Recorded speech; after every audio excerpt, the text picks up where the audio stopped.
नमस्कार. Daily tadka with Deepa म्हणजेच दीपाच रसोईमध्ये तुमचं स्वागत आहे.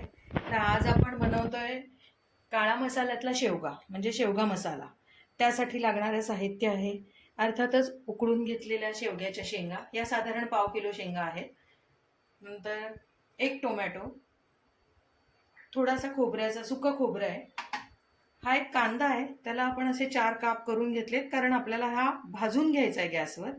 एक 10-12 पाकळ्या लसणाच्या आहेत, थोडंसं आलं, एक हिरवी मिरची, तेल, फोडणीसाठी लागणार आहे जिरं, मोहरी, हळद, हा गरम मसाला आहे, लाल तिखट, काळा मसाला, धणा पावडर, जिरा पावडर आणि हा खडा मसाला आहे. यामध्ये थोडीशी दालचिनी आणि एक चक्रफूल घेतलंय, 2 लवंग आहेत आणि 4-5 काळे मिरी आहेत. तर चला करूया आपण शेवगा मसाला. आणि ह्या कोथिंबिरीच्या काड्या आहेत, ह्या आपण वाटणात टाकणार आहे. तर या पद्धतीने वाटण करण्यासाठी आता आपण गॅस चालू करून हा कांदा आणि खोबरं अशा पद्धतीने गॅसवर भाजून घेऊया. आपण गॅस ऑन करतोय.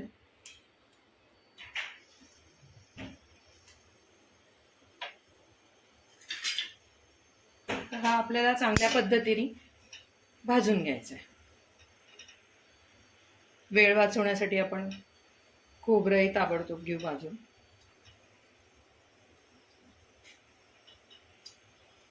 आता हे भाजून घेतलेला कांदा आणि खोबरं आहे, हे आपण थोडंसं बारीक करून घेऊ आणि मिक्सरमध्ये आपण ह्याचं एक वाटण करून घेणार आहे. तर आता ह्याच्यामध्ये आपल्याला टाकायचं आहे, टाकू का?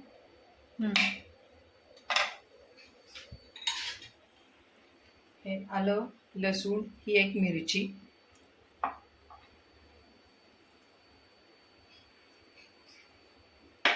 या कोथिंबिरीच्या काड्या,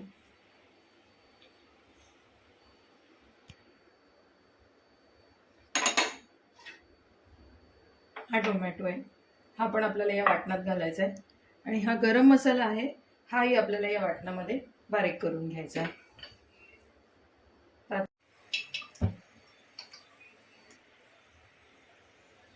आता हे आपण वाटण करून घेतलेलं आहे मिक्सरमधनं. आता आपण ह्याला फोडणी देऊया. त्यासाठी आपल्याला थोडं जास्तीचंच तेल लागणार आहे. आपण 4 ते 5 चमचे आपण तेल घालतो ह्याच्यात. आणि ह्या शेंगा उकडताना आपण थोडंसं मीठ घातलेलं आहे. तर हे शेंगा उकडलेलं पाणी आहे, तर ह्याच्यामध्ये आपल्याला थोडंसं मीठ आहे, त्यामुळे भाजी करताना मीठ थोडंसं अंदाजानेच करा, कारण यामध्ये आपण चवीसाठी थोडंसं मीठ घातलेलं आहे.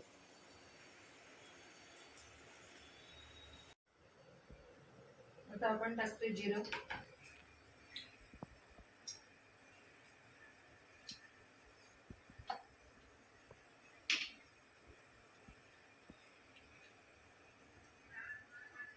जिरं तडतडेल मग आपण मोहरी देऊ फोडणीला.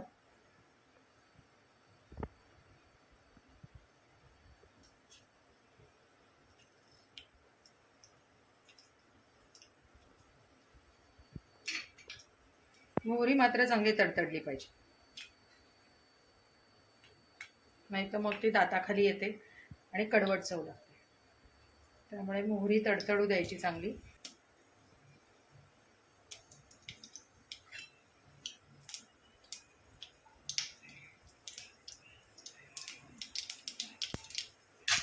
तर गॅस थोडा कमी करू आणि त्यात टाकू हा आपला घरगुती काळा मसाला. आणि हे आपण वाटून घेतलेलं सगळं कांदा, खोबरं, आलं, लसूण, मिरची आणि कोथिंबिरीचे काळे आणि 1 टोमॅटो याचं वाटण.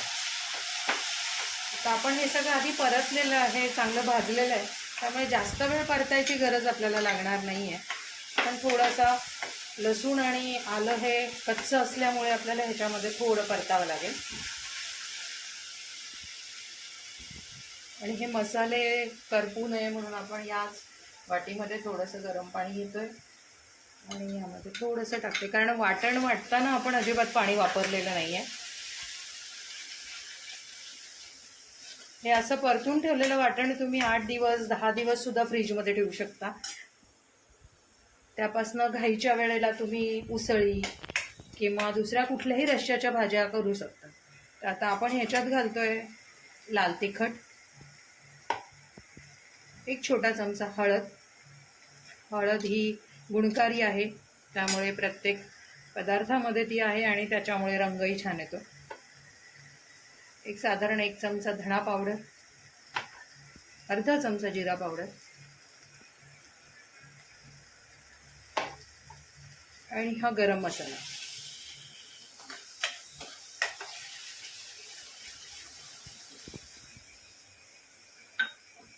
आणि कधीही रश्शा किंवा वाटणाच्या भाज्यांना आपण गरम पाणी वापरायचं.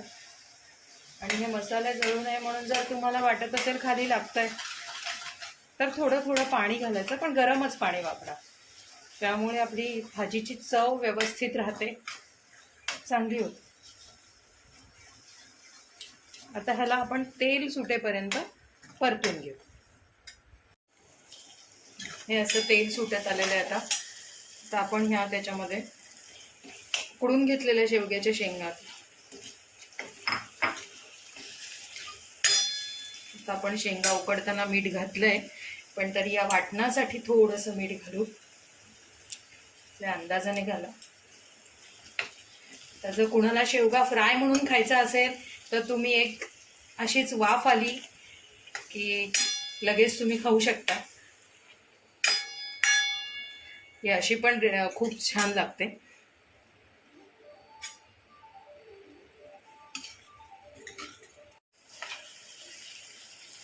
हा शेवगा मसाला म्हणून तुम्ही फ्राय खाऊ शकता.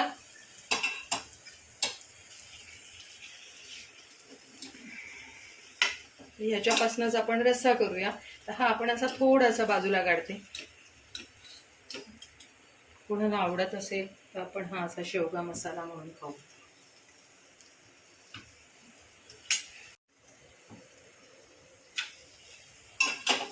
आणि आता आपण ह्याच्यामध्ये हे शेंगा उकडलेलं पाणी घालतोय.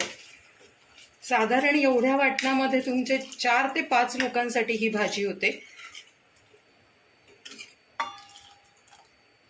आता तुम्हाला ही ग्रेव्ही कशी पाहिजे, घट्ट पातळ, या हिशोबाने तुम्ही ह्याच्यामध्ये पाणी घाला.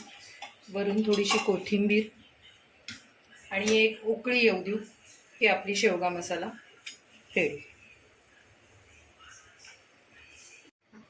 आता ह्याला उकळी आलेली आहे आणि हा शेवगा शरीरासाठी खूप उत्तम आहे. यामध्ये कॅल्शियम खूप प्रमाणात आहे, त्यामुळे शेवगा हा प्रत्येकाने खाल्ला पाहिजे. शेवग्यापासून आजकाल बरेच सूप किंवा भाज्या ह्या तर पहिल्यापासून चालूच आहे. शेवग्याच्या पाल्यांची पण भाजी मधुमेहासाठी खूप उत्तम आहे. आणि आता तर मुलं मोरिंगा पावडर वगैरे घेऊन खातात. मग त्यापेक्षा तर तुम्ही नक्की आहारामध्ये शेवग्याचा वापर केला तर तुम्हाला कॅल्शियम, प्रोटीन्स हे सगळंच व्यवस्थित मिळेल. तर आता ही आपली तयार आहे मराठवाडा स्पेशल शेवगा मसाला पण रेडी आहे आपला, आणि शेवगा हंडी पण रेडी आहे. तर भाकरी बरोबर सॉरी, तर ही आता आपली आपण सर्व करतोय शेवगा हंडी.